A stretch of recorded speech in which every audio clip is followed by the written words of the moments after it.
Bonjour à tous, Claire Aubry sera notre French Boss de la semaine. Elle est française, elle vit aux États-Unis depuis quelques années d'ailleurs. Elle est entrepreneuse et on va tout de suite aller la retrouver à New York, Manhattan. Bonjour Claire, merci d'être Bonjour, avec nous. ravie également. Claire, on va parcourir, comme on le fait dans chaque émission de French Boss, on va parcourir votre vie professionnelle et on va notamment longuement aborder la dernière société que vous avez créée avec votre cofondatrice Mylène Descamps. Ce sera un petit peu plus tard dans l'émission. Pour l'heure, on va parler de ce qui est derrière moi. Derrière moi, c'est New York, c'est Manhattan. C'est une jolie vue de Manhattan d'ailleurs, d'en bas, qui montre toute la hauteur, en plus de la puissance qui montre toute la hauteur de New York. De quelle manière, Claire, New York a-t-il impacté, est-il associé à votre vie professionnelle? Clairement, c'est le fait d'être expatrié qui nous a donné l'idée de créer French Wink. Donc, ce n'est pas French Wink qui m'a donné l'opportunité de vivre aux États-Unis. C'est mon mari qui a toujours été passionné par les États-Unis. Je l'ai rencontré très jeune, j'avais 18 ans. Et je savais déjà qu'il voulait vivre ici. Et c'est quand on a construit notre famille, donc plusieurs années plus tard, quand j'ai été maman de jumeaux, que je venais de créer ma propre cellule et que je lui ai dit, OK, si tu trouves une opportunité, maintenant on peut y aller. Et donc, en 6 mois, il a trouvé un poste. Lui, il est dans la coiffure pour hommes de luxe. Et donc, on est parti avec un jumeau sous chaque bras. Ils avaient 2 ans et demi à l'époque. Et moi, c'était très important pour moi de partir avec un projet entrepreneurial. J'étais déjà entrepreneur à l'époque en France. Et d'où est venue l'idée de French Wink et d'essayer déjà à l'époque de créer du lien entre la France et les États-Unis. Mais j'étais plus orientée dans la représentation d'artistes, ce que je faisais à Nice, parce que je suis niçoise d'origine. Ah, et, oui. Et le projet a beaucoup évolué avec les années depuis. Alors là, vous m'avez parlé de votre arrivée aux États-Unis. New York, plus spécifiquement, je veux dire tout ce que vous avez fait, est-ce que vous auriez pu le faire aux États-Unis, mais dans une autre ville que New York, Claire?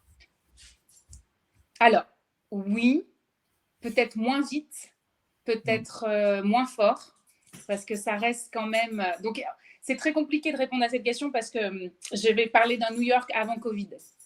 Donc, c'était quand même une ville avec une énergie incroyable et avec aussi un network incroyable. Donc, c'est fou. Puis moi, je suis niçoise, je ne suis pas parisienne. Donc, c'est vrai que ça a été fou de pouvoir se dire on pouvait avoir accès à des gens et à des compagnies, à des têtes de filiales assez simplement, assez facilement. Puis le réseau de Français ici est quand même très bienveillant et dans le soutien.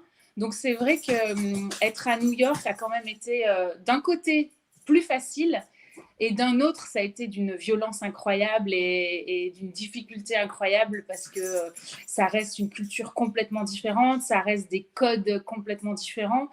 Et oui, et cette expérience-là, j'aurais pas pu l'avoir dans une autre ville parce que c'est un micro-monde en fait. Quand on employait Capitale du Monde, c'est une réalité, quoi. Il y a toutes les cultures, il y a toutes les formes de business différents et il y a cette liberté qu'il n'y a pas ailleurs, mais qui en même temps immensément, ça peut donner le tournis d'avoir cette liberté-là en fait. Donc il faut être très vigilant, c'est pour ça qu'être deux, c'est la clé en fait, de ne pas être seul dans sa tête avec toutes ces angoisses et toutes ces opportunités parce qu'on a l'impression qu'on peut aller partout et en fait il faut vraiment être focus et penser rentabilité et penser, voilà, sinon moi j'aurais l'impression de vouloir aller dans tous les brancards, quoi. Quand vous dites deux, vous évoquez Mylène qui est votre Ouais. votre associée. On voit une photo d'elle d'ailleurs là en ce moment, qui est votre associée. On va parler d'elle forcément au fur et à mesure de la conversation, puisqu'elle est évidemment très, très, très partie prenante dans votre vie professionnelle, du moins dans votre vie. Et c'est là qu'on va faire une nuance, parce qu'on va commencer par votre vie professionnelle seule. Oui. Mais elle est très partie prenante dans votre vie professionnelle d'entrepreneuse. Racontez-moi votre arrivée aux États-Unis. Vous avez esquissé un petit peu tout à l'heure ce que vous avez fait quand vous êtes arrivée aux États-Unis, Claire. Mais dites-nous en plus. Alors, quand je suis arrivée aux États-Unis, il faut se mettre dans le contexte que je suis arrivée donc avec des jumeaux de 2 ans et demi.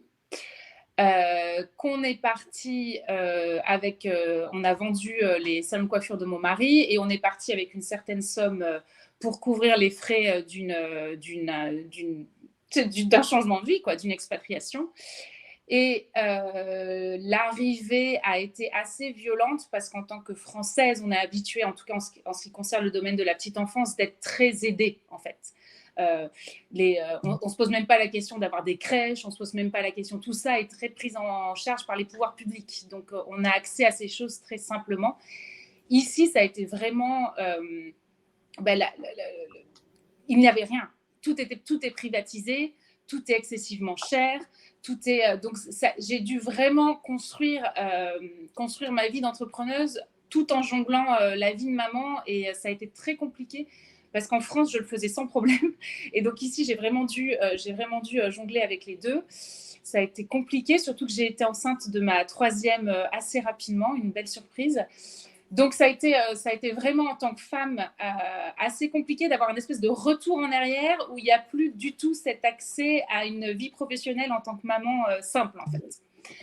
Et puis je parle de ça il y a 10 ans. Hein. Heureusement, les choses ont évolué depuis, mais c'était il y a 10 ans. Déjà, il y a 10 ans, il y avait beaucoup moins de femmes. Hein. Dès que j'allais dans tout ce qui était réunion d'expats français, entrepreneurs, je n'étais entourée que d'hommes. Donc, c'était assez compliqué également, ce qui n'est plus du tout le cas 10 ans après aujourd'hui, et c'est super.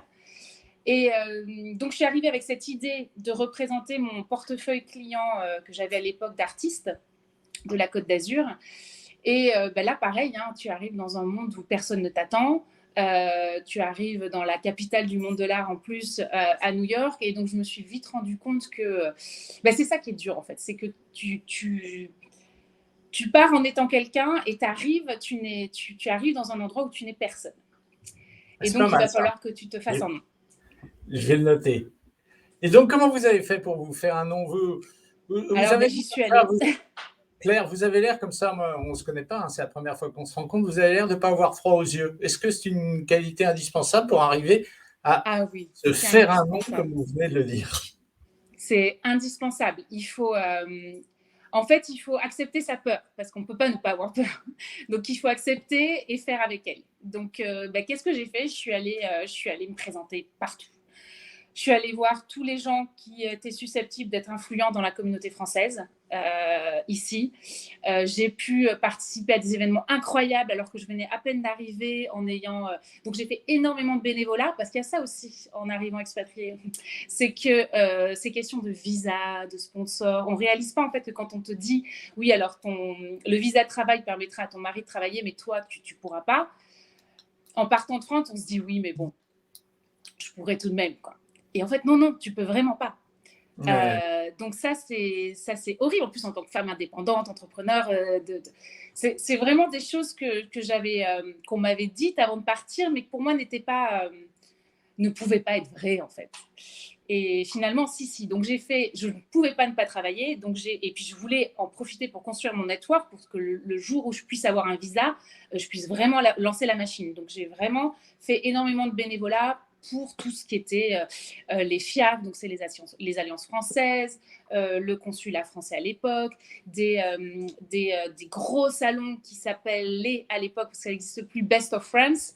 Donc on a créé au milieu de Times Square un salon pour les marques françaises, à Bryant Park, enfin des choses assez surdimensionnelles. Il y avait une agence de com avec qui j'ai travaillé, French Touch USA à l'époque, et on a lancé des pétales de rose sur la Statue de la Liberté en hélicoptère. Enfin, on a fait des trucs de fou. Et donc, c'est vrai que ça m'a permis de créer un réseau, de montrer, comme vous dites, que j'avais pas froid aux yeux et que s'il fallait porter des cartons ou répondre à des journalistes ou représenter des marques, faire signer des contrats, on pouvait me faire confiance. Et donc, le jour où j'ai lancé French Wink et que j'ai pu dire à ce réseau, voilà, maintenant, c'est moi, c'est ma compagnie, c'est personne d'autre. Et du coup, on a pu me regarder tout de suite avec confiance, en fait. C'est ça, c'était ça la clé. Ça m'a permis de construire ces relations de confiance qui, aujourd'hui, encore 10 ans après, c'est ça qui est fabuleux. Je suis toujours en contact avec ces gens-là, toujours partenaire, toujours dans un réseau d'entraide, en fait. Alors, Claire, j'ai lu pas mal de choses sur vous. J'ai vu que vous aviez fait des choses, des métiers d'une certaine manière différents. Vous avez été experte dans l'art, vous avez été dans la communication, vous avez été dans l'événementiel, vous venez de nous en parler.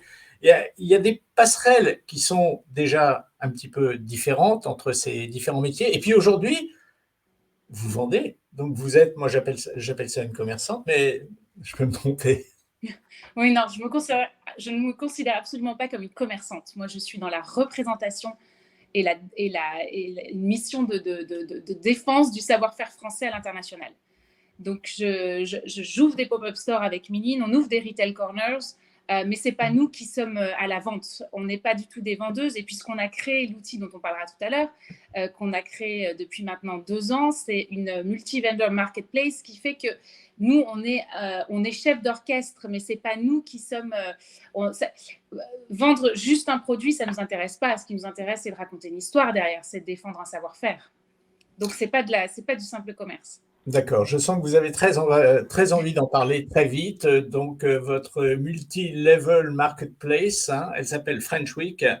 Vous l'avez créée avec Miline donc en décembre 2019. Donc, ça fait quoi? Ça fait un peu plus de 2 ans, si je calcule bien. Est-ce que vous vous souvenez de la gestation, de la mise au monde de la société? Est-ce qu'elle a été compliquée? Et est-ce que, d'une certaine manière, on en revient à New York et aux États-Unis, il a été plus facile de la créer là, à New York, qu'il n'aurait été de le faire, je ne sais pas si ma phrase est très française, mais enfin, vous avez compris l'idée. Oui. De le faire Je suis ailleurs. plein de franglais, moi, hein, donc il faudra m'excuser mon français également. Vous n'êtes pas la seule. Dans les French Boss, il y en a beaucoup.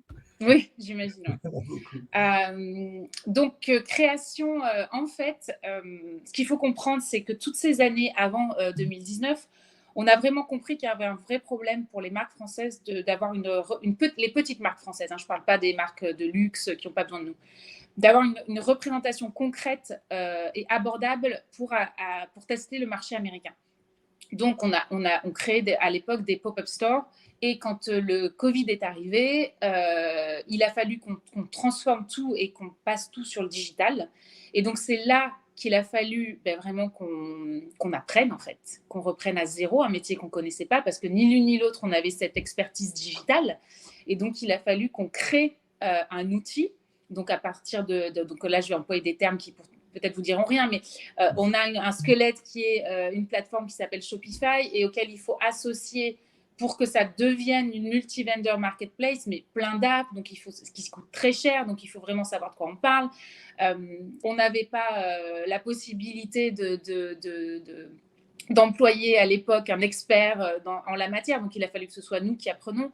Et donc, ça a été très douloureux, cette phase-là, parce que c'est toujours très inconfortable quand on ne maîtrise pas.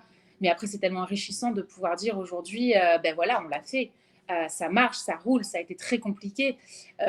Et pour répondre à la question New York, États-Unis, mais ça a été c'est une prise de tête incroyable parce qu'on n'est pas dans un seul pays. On a affaire à différents states, différents États qui ont différentes règles. Et donc, quand on se met à faire de l'e-commerce en ligne, en plus, donc il faut comprendre que nous, on vend des produits à des clients qui se situent partout sur le territoire américain, mais les produits sont envoyés par des marques, par des distributeurs, par des filiales, par des expats. Et donc, ça demande une gestion et une logistique derrière pour que le client final reçoive les produits qu'il a commandés sur la marketplace sans payer des frais de shipping astronomiques. Donc, tout ça a été vraiment l'enjeu de la première année de la création de cette marketplace FrenchWing.com telle que vous la voyez aujourd'hui. Ça a été vraiment comment est-ce qu'on peut rentabiliser ces frais de shipping. Alors, justement, vous venez vous-même sur l'aspect financier. Au départ, qu'est-ce que vous aviez comme fonds pour créer cette société avec Miline? Alors, c'était des fonds personnels, c'était vraiment rien. Et ça a été vraiment les frais de structure, de construction de la boîte. Et on s'est fait toute seule, sans l'aide de qui que ce soit pour en arriver là aujourd'hui. Et c'est pour ça qu'aujourd'hui, ça nous dépasse, clairement. Aujourd'hui, il faut qu'on emploie plus de monde. Il faut qu'on aille à une étape supérieure parce qu'aujourd'hui, l'ambition de French Wing, c'est plus de se limiter au territoire américain, mais c'est de devenir vraiment l'unique one-stop shop, comme on dit ici, pour le savoir-faire français à l'international. aujourd'hui, il y a plein de marques françaises qui refusent d'être sur Amazon. Ben, on a la prétention que French Wink devienne vraiment un unique point d'entrée pour tous les produits français à l'international. Et donc, c'est pour ça qu'on ouvre le capital, qu'on est en pleine levée de fonds. Enfin, là, c'est la nouvelle aventure 2022, quoi. Mais il faut nous la raconter, cette aventure-là. Vous nous avez mis l'eau à la bouche, racontez-la moi. Vous ouvrez le capital, vous allez faire une levée de fonds. Moi, j'aimerais des chiffres, Claire, qu'on se rende compte. Alors justement, c'est très compliqué. On est dans cette phase-là très inconfortable où on est en train d'établir. Là, on a 2 ans d'existence en ligne. Aujourd'hui, on a fait un chiffre d'affaires en 2021 qui est de $160 000. C'est pas non plus. On commence, on est des bébés. On est qu'à la 2e année. Et puis la période n'était pas favorable non plus. Exactement. On a quand même envoyé aujourd'hui 5000. On a répondu à 5000 commandes. Donc c'est pas rien sur les US. Ouais, c'est quand même beau. Donc aujourd'hui, on est clairement dans l'idée qu'on peut faire du x10 avec les bons outils, avec les bons partenaires. C'est ça qui est génial sur le digital, c'est que ça peut être exponentiel de manière fulgurante si on met le bon budget en marketing digital, si on a le bon expert SEO qui travaille avec nous. Donc voilà, là, et concrètement là, ce qu'on est en train de faire, c'est faire un petit peu ce que j'ai fait quand je suis arrivée ici, c'est-à-dire y aller avec sa peur sous le bras et aller parler aux big boss, quoi, et aller leur dire, voilà, aujourd'hui, on a créé cet outil. Ça peut être un formidable outil pour promouvoir le savoir-faire français à l'international et se dire qu'aujourd'hui, on n'a plus besoin d'Amazon. La France peut très bien avoir sa propre plateforme pour vendre son savoir-faire à l'étranger. Il faut y aller, quoi. Mais il faut y aller ensemble. On reparlera de effectivement la multiplication par 10 de votre chiffre d'affaires et je vous demanderai de fixer un horizon pour ce chiffre que vous venez d'énoncer. Mais auparavant, vous allez donc voir les big boss, vous leur demandez de vous aider. Vous vendez le fait que vous allez vendre du produit français, mais quelle est, dans la tête de Claire et dans celle de Mylène avec laquelle elle travaille, quelle est la principale motivation? Est-ce que c'est une espèce de réflexe cocardier de défendre la France, de vendre de la France, ou est-ce que c'est de se dire on occupe un créneau dans lequel il y avait une place à prendre? Quelle est la principe? Parce qu'il y a pas mal d'autres choses dans votre CV, je vous en parlerai tout à l'heure, qui indiquent qu'il y a quand même une très forte identité française dans tout ce que vous faites. Alors, quelle est pour vous la chose la plus importante? Clairement, vous venez d'y répondre en fait. On se rend compte qu'il y a quand même une patte, qu'il y a quand même un savoir-faire, un savoir-vivre qu'on a et qu'on a tous. Et je crois qu'en fait, les Français expats en ont le plus conscience parce qu'on se rend compte que c'est un inné, alors qu'on vient tous voilà, on a tous des histoires complètement différentes, mais ça nous rassemble. Ce plaisir d'être ensemble, ce plaisir d'une belle fabrique, ce plaisir de manger, de prendre le temps. Donc tout cet amour-là, il nous est transmis culturellement et c'est un bonheur de pouvoir le représenter à l'étranger. Et puis nous, ce qu'on y voit, c'est qu'on n'est pas folle. On voit qu'il y a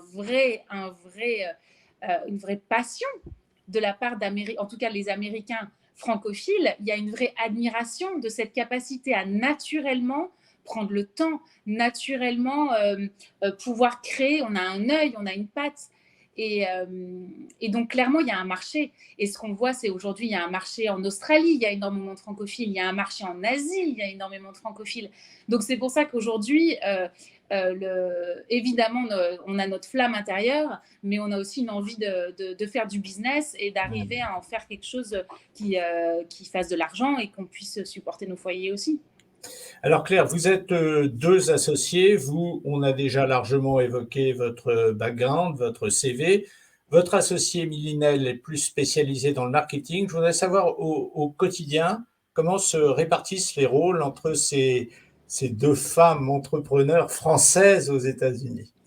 Alors, c'est assez étrange, mais on n'a pas... On intrigue beaucoup sur nos méthodes de travail parce qu'il n'y a pas une s'occupe de ça et une s'occupe de ça. C'est vraiment, on est dans la supervision ensemble. C'est vraiment un cerveau à 2. Donc, on a chacune nos compétences, mais qu'on va mettre dans chacun des outils de French Wink, en fait. Mais est-ce que ce n'est pas le meilleur moyen de s'engueuler? Vous avez exactement les mêmes prérogatives sur les mêmes domaines. Exactement. Donc pour nous, c'est vraiment la clé. Donc par exemple, on va dire que effectivement, moi j'ai peut-être plus la casquette de la communication, c'est moi qui vais peut-être plus m'occuper des réseaux sociaux, mais elle a toujours un œil dessus. C'est vraiment très important. Et elle va avoir peut-être plus la casquette gestion de la stratégie et comptabilité. Mais pareil, rien n'est fait seul en fait. Tout est fait à deux. Et on a cette force incroyable en plus d'être amis et d'avoir cette gestion du quotidien en ayant en plus cette bienveillance et ce coup de cœur amical qui fait que j'y crois. En fait, moi, j'ai eu je pense vraiment, j'ai eu une première mauvaise expérience en fait, et je pense vraiment que il est très important d'avoir les mêmes valeurs en fait avec son partenaire business. Et on ne peut pas penser que c'est juste professionnel. En tout cas, pas quand on monte une entreprise, parce que monter une entreprise, ça envahit l'espace personnel, mais de manière fulgurante. Nos enfants mangent French Wing. Nos enfants, même, ils voient du bleu, blanc, rouge, ils disent pas c'est la France, ils disent ah c'est French Wing, maman. Je veux dire, c'est normal. C'est la gestion des auto-entreprises. C'est Ouais, comme mais ça. c'est déjà un succès personnel important que vos enfants, quand ils voient le drapeau français, disent ah, c'est French Week. Oui. C'est réducteur en même temps, un petit peu. Pour eux. Il faudra leur apprendre qu'il n'y a pas que ça. Oui, non, c'est clair. Claire, Mais on a créé notre marque. Vous voyez, là, j'en porte le t-shirt. Il y a tout ça aussi derrière. Bravo. Vous ne laissez rien au hasard. Bravo, Claire. On revient sur ce que vous disiez tout à l'heure. Multiplier votre chiffre d'affaires par 10, c'est-à-dire aux alentours de 1,5 million de dollars, hein, puisqu'on raisonne en monnaie américaine. Quel est l'horizon que vous fixez pour ça? Alors là, on aimerait bien. C'est un petit peu compliqué pour moi de pouvoir me projeter clairement avec vous aujourd'hui, parce que c'est exactement ce sur quoi on est en train de travailler en ce moment. Et c'est pas, et là encore une fois, aujourd'hui, c'est pas notre expertise, ni à l'une ni à l'autre. Donc aujourd'hui, on apprend. Aujourd'hui, on rencontre tous les jours et on écoute des experts en levée de fonds. Et puis encore une fois, c'est ce qui est magique ici, c'est que j'ai communiqué sur LinkedIn de cette volonté de levée de fonds, mais j'ai plusieurs personnes qui d'elles-mêmes m'ont contacté en disant Claire, donc c'est des gens qui nous suivent, hein, mais qui disent Claire, on se pose 1 heure et je te dis un petit peu ce que je pense qui serait bien pour toi. On s'est posé et donc il y a au moins 4-5 personnes qui nous ont contactés alors que j'ai écrit ça il y a peut-être juste 1 semaine. Donc toutes les semaines, on entend différents conseils. Donc est-ce que c'est du crowdfunding? Est-ce que c'est aller voir tout de suite des VC? Est-ce que c'est... Donc on a aussi des mentors qui nous suivent depuis le début, qui sont d'une bienveillance incroyable. Et donc pour l'instant, on est vraiment en phase d'écoute, d'observation. Et très rapidement, parce qu'on est assez réactive, on va mettre des chiffres, on va prendre des décisions, mais on est là pour l'instant dans cette phase encore un petit peu blurry où déjà on écoute. Alors, dans votre CV, il y a quelque chose qui indique une très forte féminisation aussi. Il y a d'abord le fait que vous avez créé votre entreprise avec une femme.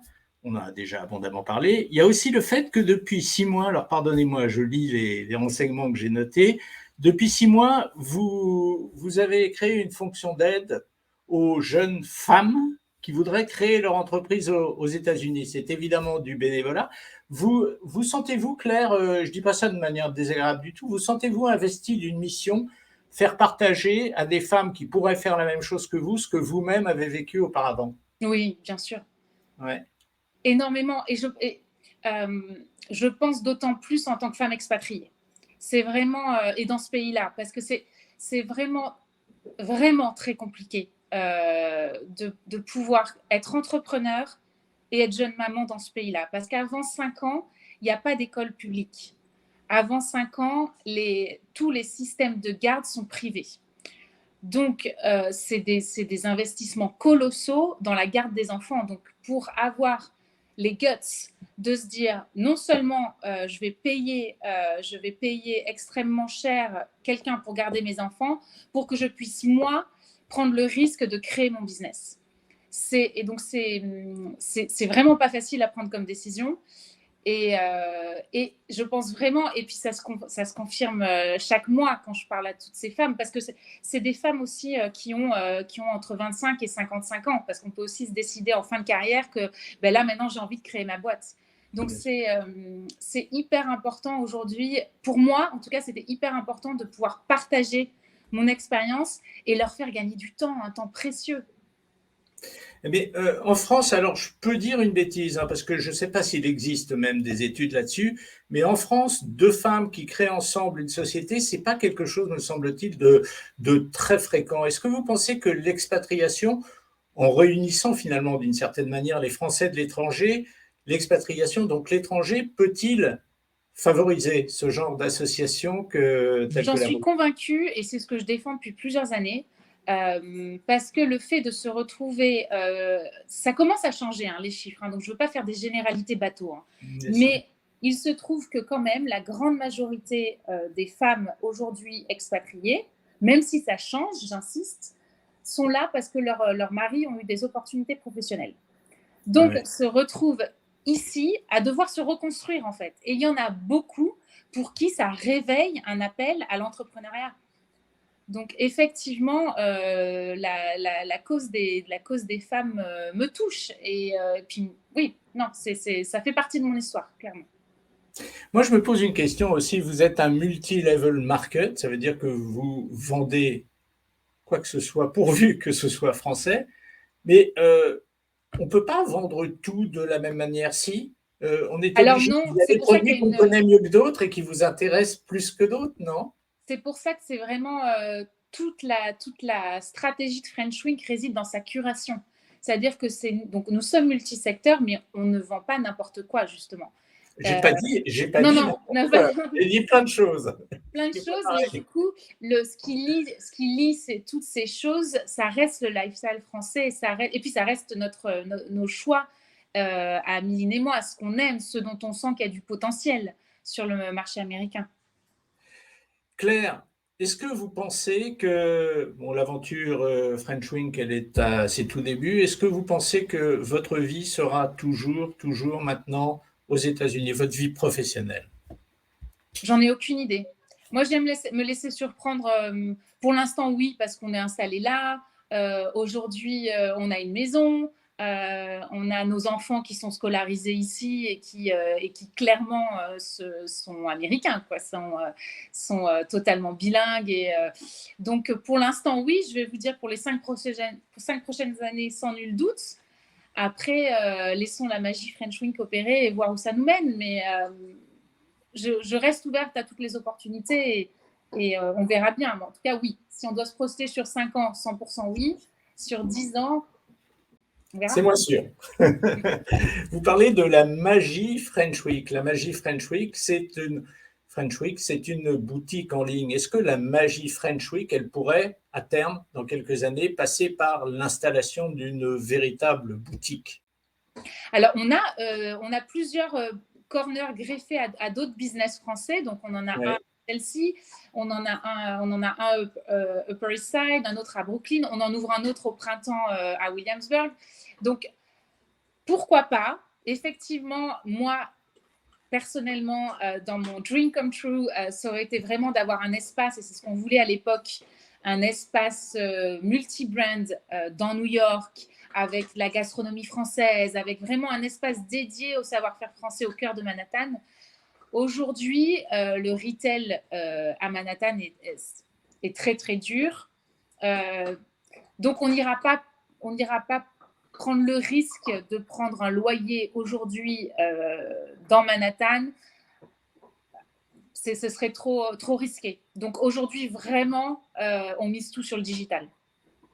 Alors, tout à l'heure, je vous ai demandé si le plus important pour vous c'est de faire retentir le chant du coq aux États-Unis ou de faire du profit en réussissant votre entrepreneuriat. Je vais vous reposer la question. Vous avez répondu un peu flottante, hein. Je vais vous reposer la question d'une autre manière. Qu'est-ce qu'on peut vous souhaiter aujourd'hui, Claire? Qu'est-ce qu'on peut nous souhaiter? Là, ça vous met au pied du mur pour répondre à vos questions. De grandir et de vraiment de vraiment conquérir le marché comme on le souhaiterait et arriver à atteindre cette niche au niveau international, que sont les clients francophiles.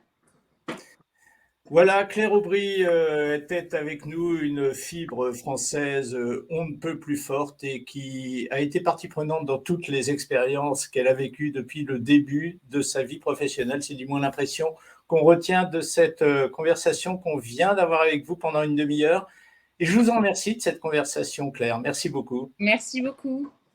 Et bonne continuation, bien sûr. Ouais, je vous souhaite que ça, je ne rentre pas dans le détail. Merci beaucoup. Au revoir.